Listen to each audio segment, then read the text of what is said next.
Yo, don't lose yourself in loving someone.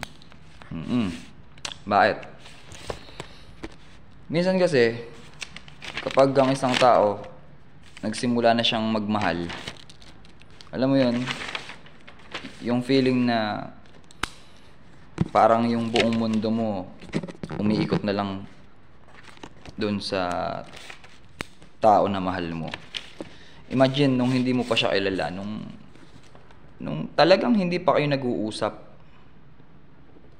Meron kang hobby, meron kang mga bagay na nakakapag-entertain sa'yo, meron mga bagay na nakakapagpasaya sa'yo, mga libangan, or even your family, yung mga bagay na nagbibigay ng value sa sarili mo.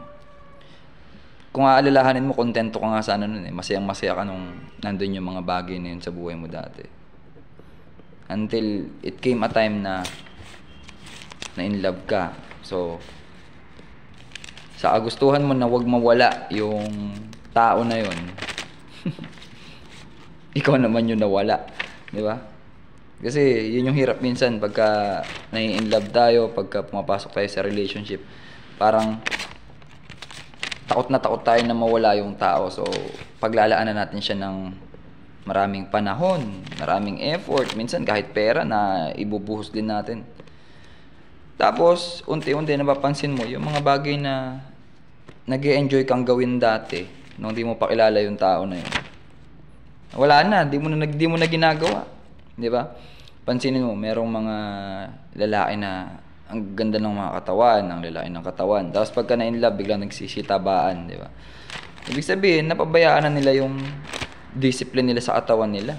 Parang doon na napunta. Okay na, masaya naman ako eh. Nag-e-enjoy naman ako eh. Pero paano pag yung tao na yun nawala? Hindi naman tayo negative dito na siyempre, ba't ganyan ka naman mag-isip na mawawala yung taong mahal ko? Mangyayari at mangyayari kasi yun. Lalo pag yung isang bagay pinilit lang natin, pag yung isang bagay hindi naman kalooban ng Diyos, hindi rin yan magtatagal kasi. So, mapaisip ka na lang doon yan. Di ba? Paano kung buong buhay mo umikot na doon sa taong mahal mo? Paano kapag nawala yan? Di ba? Meron tayong kaisipan kasi na ako ay kulang, pero nung nakilala kita, kinumpleto mo ako, parang nabuo ako dahil sa'yo. Hindi ano yun eh. Yan kasi yung mga napapanood natin sa mga teledrama o sa saan-saan man eh, di ba? Dapat, kung meron mang isang tao na gustong pumasok sa relationship, bago siya pumasok, dapat makumpleto muna siya, dapat buo ka na, di ba? Huwag mong alisin mo sa isip mo yung there will be someone na kukumpleto sa akin. Hindi ganun yung ano eh. That's not how it works. Dapat bago ka pumasok sa isang relationship, buo ka na, kumpleto ka na. 'Di ba? At syempre, yung tao rin na hahanapin mo or para sa iyo, dapat ipag-pray mo rin na buo kasi mahirap minsan ikaw kumpleto ka, buo ka, pero yung nakita mo naman durug-durug. So may mga pagkakataon, ganun yung mangyayari. So, you're going to fix him or fix her. Tapos, kapag maayos na, marirealize niya, hindi naman pala ikaw yung mahal niya, di ba? Tiway na lang, salamat na lang sa lahat. Salamat sa lahat ng naitulong mo. O, sinong lugi, di ba? Goals. So, please lang, don't lose yourself in loving someone. Hindi ko naman sinasabi na huwag kang magmahal. Pero kung magmamahal ka, dapat walang magbabago doon sa mga routine mo dati, di ba?